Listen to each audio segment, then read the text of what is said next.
আসসালামু আলাইকুম ভিউয়ার্স, আমার আজকের রেসিপি মূলা চচ্চড়ি।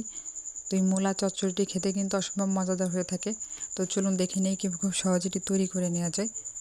তো এর জন্য আমি মূলাটাকে খোসা ছাড়িয়ে এরকম চাক চাক করে পাতলা করে কেটে নিয়েছি এবং এটাকে ধুয়ে পরিষ্কার করে নিয়েছি। আমি একটু দেখিয়ে দিচ্ছি, দেখুন এরকম পাতলা করে কেটেছি। পাতলা করে কেটে নিলে মূলাটা তাড়াতাড়ি সেদ্ধ হবে। তো আর কিছু মশলা লাগবে দেখিয়ে দিচ্ছি।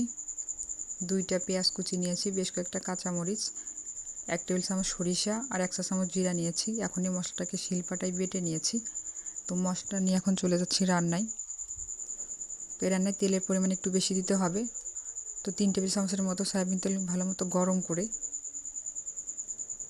তাতে মূলাটা দিয়ে দিলাম, আর দিলাম স্বাদ মতো কিছুটা লবণ, আর দিলাম 1.5 চা চামচ পরিমাণ হলুদের গুঁড়া। তো এখনই সব কিছু একটু ভালোভাবে নেড়ে চেড়ে নিতে হবে। কিছুক্ষণ নেড়ে নেওয়ার পর মূলা থেকে কিছুটা পানি ছাড়বে। তো মিডিয়াম হাই হিটে জাল করছি। দেখুন বেশ কিছুটা পানি ছেড়েছে মূলা থেকে। আমি কিন্তু এখনও কোনো প্রকার পানি দেইনি।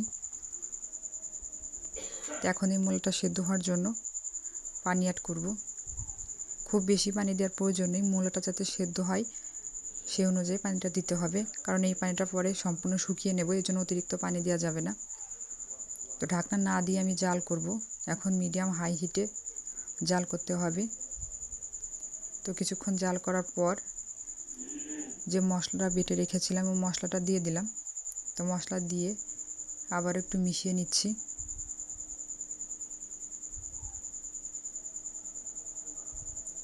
তো এখন জাল করে সম্পূর্ণ পানিটা শুকিয়ে নেব। এই পানিটা শুকিয়ে যখন তেলটা উপরে উঠে আসবে তখন এটা চুলা থেকে নামিয়ে ফেলব। মাঝে মাঝে একটু নেড়ে দিচ্ছি আর জাল করছি। তো দেখুন অনেকটা পানি কমে গেছে। এই পানিটা একদম শুকিয়ে ফেলতে হবে। তো দেখুন পানিটা শুকিয়ে তেলটা উপরে উঠে আসছে। আমার মূলা চচ্চড়ি হয়ে গেছে। তো এখন এটাকে চুলা থেকে নামিয়ে ফেলব।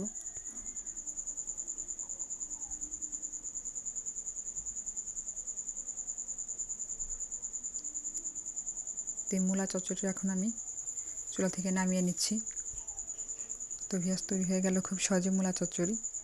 তো রেসিপিটি ভালো লাগলে প্লিজ আমার চ্যানেলটি সাবস্ক্রাইব করবেন আর পাশে থাকা বেল বাটনটি ক্লিক করবেন পরবর্তী নোটিফিকেশন পাওয়ার জন্য। তো আজ এ পর্যন্ত, সবাই ভালো থাকবেন। আল্লাহ হাফিজ।